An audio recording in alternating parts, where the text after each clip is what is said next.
Hello everyone, welcome you all. আজকে আমরা clock বা ঘড়ি চ্যাপ্টার থেকে 2 নম্বর টাইপের অঙ্কটা দেখব। গত ক্লাসে টাইপ 1 নিয়ে আলোচনা করেছিলাম, তোমরা যারা দেখোনি তারা ডিসক্রিপশনে দেওয়া লিঙ্ক থেকে দেখে নিতে পারো। আজকের ক্লাসের টাইপ থাকবে ঘন্টা এবং মিনিটের কাঁটা একটা নির্দিষ্ট পজিশনে তাদের অ্যাঙ্গেল বা কোণটা কত। প্রথম প্রশ্নটা দেখো, বলছে ঘড়িতে যখন 3:25 বাজে তখন কাঁটা দুটির মধ্যে কোণ কত। দেখো, এই টাইপের অঙ্কগুলো ফর্মুলা থেকেও করা যায়, কিন্তু আমরা সে প্রসেসে যাব না। এই টাইপের অঙ্কগুলোতে ফর্মুলা ছাড়া অ্যান্সার করার চেষ্টা করব এবং ফর্মুলা দিয়ে যে সময় লাগে তার থেকে অনেক কম সময়ে করার চেষ্টা করব। কিভাবে দেখে নাও। এখানে কি বলছে 3:25 বাজে, তাহলে ছোট কাঁটাটা কোথায় থাকবে? এই 3-এর ঘরে। আর বড় কাঁটাটা কোথায়? এই 5-এর ঘরে। মোটামুটি এমন একটা পজিশন। এবার এখানে তোমাদের মনে রাখতে হবে এই দুটি সংখ্যার মধ্যে গ্যাপ কত। যেমন 12, 1 থেকে 2, 2 থেকে 3। ঠিক আছে, তো এই গ্যাপের মানটা কত ডিগ্রি এটা জানতে হবে। এটা কিভাবে জানবে? খুবই সোজা। পুরো ঘড়িটা কত ডিগ্রি বলো তো? 360। কতগুলো ঘর আছে? 12টা। ভাগ করে দাও, 3 × 36 আর 0, অর্থাৎ 30 হবে। তাহলে দেখতে পাচ্ছ 12 থেকে 1, 1 থেকে 2, 2 থেকে 3, প্রতিটা এই যে ঘর এদের মধ্যে অ্যাঙ্গেল কত? 30 ডিগ্রি। এই পর্যন্ত ক্লিয়ার? তোমরা পারলে এটা নোট করে নাও যে দুটো ঘরের মধ্যে অ্যাঙ্গেল হবে 30 ডিগ্রি। এবার এই ধরনের অঙ্কের ক্ষেত্রে দুটো জিনিস আমাদের দেখতে হবে। প্রথমত, যে কাঁটা দুটি কোন পজিশনে আছে। এখানে আমি লিখছি 3:25 দেওয়া আছে। প্রথমবারটা বুঝে নাও, তারপরে অঙ্কগুলো দেখবে, অঙ্ক দেখা মাত্রই উত্তর হবে।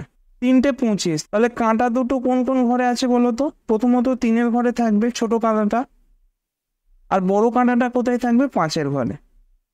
ভালোভাবে বোঝার চেষ্টা করো। প্রথমে এই টাইমটা দেওয়া আছে, আর আমি কি করলাম? কাঁটা দুটো কোন ঘরে থাকার কথা সেটা এখানে লিখলাম। এবার দেখো, একটা কাঁটা যদি 3-এর ঘরে, একটা কাঁটা যদি 5-এর ঘরে থাকে, তাদের মধ্যে ডিফারেন্সটা কত? দুটো ঘর।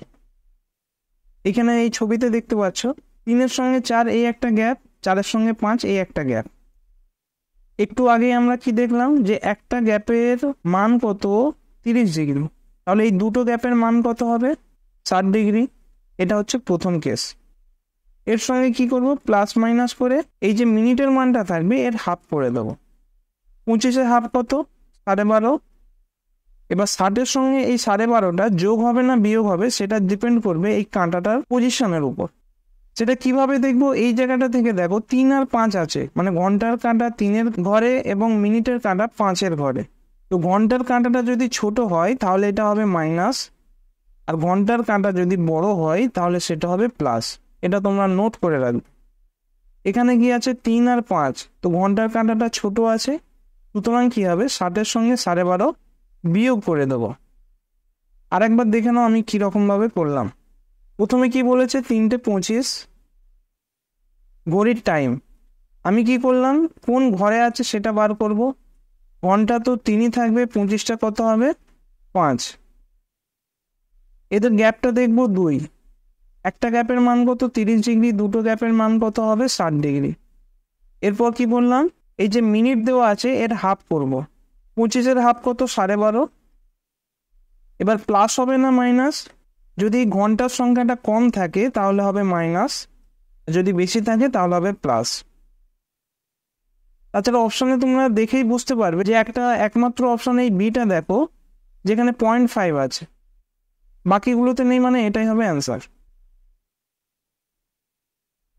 মান কত আছে? 8:55।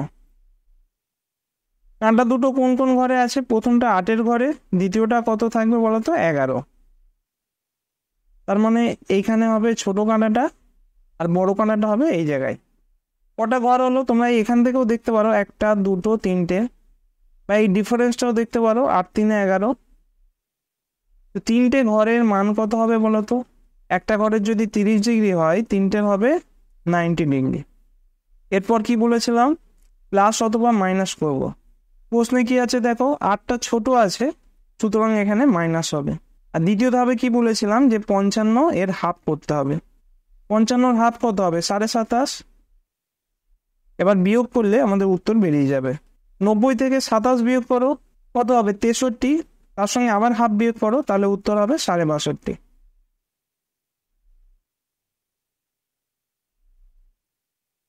ঘড়ির কাঁটা যখন 4:20, দেখো ছোট কাঁটাটা থাকবে 4-এর ঘরে, আবার বড় কাঁটাটাও থাকবে 4-এর ঘরে। তো এরকম ক্ষেত্রে দুটো কাঁটা যখন একই সঙ্গে থাকবে তাদের মধ্যেকার কোণটা কত হবে? 0 ডিগ্রি। আচ্ছা, মানটা প্রথমে লিখি, 4:20 আছে তো। এবার ছোট কাঁটা কোথায় আছে? 4-এর ঘরে। বড় কাঁটা কোথায়? 4-এর ঘরে। এই ডিফারেন্সটা 0 মানে এটা আর কাউন্ট করবো না। এখানে কি পড়ে থাকবে? এই 20 মানটা। তো 20-এর হাফ কত হবে? 10। 10 ডিগ্রি হবে সঠিক উত্তর। এগুলো সব ডিগ্রিতে থাকবে, তোমরা ঠিক করে নেবে। তাহলে কি বললাম? যদি দুটো কাঁটা একই সঙ্গে থাকে, অর্থাৎ একই দাগের উপর থাকে, তাহলে কি হবে? এই যে মিনিটের মানটা তার হাফ করে দিলেই অ্যান্সার বেরিয়ে যাবে। আরেকটা প্রশ্ন আছে, 4:15, 4 আর 15 কোন কোন ঘরে আছে? 4 তো 4ই থাকবে, 15 মানে কার ঘর? 3। এদের গ্যাপটা কত? 1। একটা গ্যাপের মান কত হবে? 30 ডিগ্রি। এবার দেখো ঘন্টার কাঁটার ঘরটা বড় আছে, সুতরাং এখানে একটা প্লাস হবে। এর পরের কাজ, এই যে মিনিটটা এর হাফ করব, 15 হাফ কত হবে? 7.5। তো সঠিক উত্তর হবে 37.5 ডিগ্রি, অর্থাৎ 37.5 ডিগ্রি। বুঝতে পারলে কতটা ইজিভাবে এই অঙ্কগুলো করা যায়। ঘড়ির কাঁটায় যখন 5:25 বাজে তখন কাঁটা দুটির মধ্যে কত ডিগ্রি কোণ থাকবে? যদি ক্লাসটা ঠিকঠাক বুঝে থাকো, তোমরা এটা দেখেই অ্যান্সার করে দিতে পারবে। ইভেন তোমাদের অপশনগুলোরও প্রয়োজন পড়বে না। যদি ধরতে পারো অবশ্যই কমেন্ট করে জানাবে যে সঠিক উত্তরটা কত হবে। পরের ক্লাসে আমরা টাইপ 3 নিয়ে আলোচনা করব। Thank you for watching.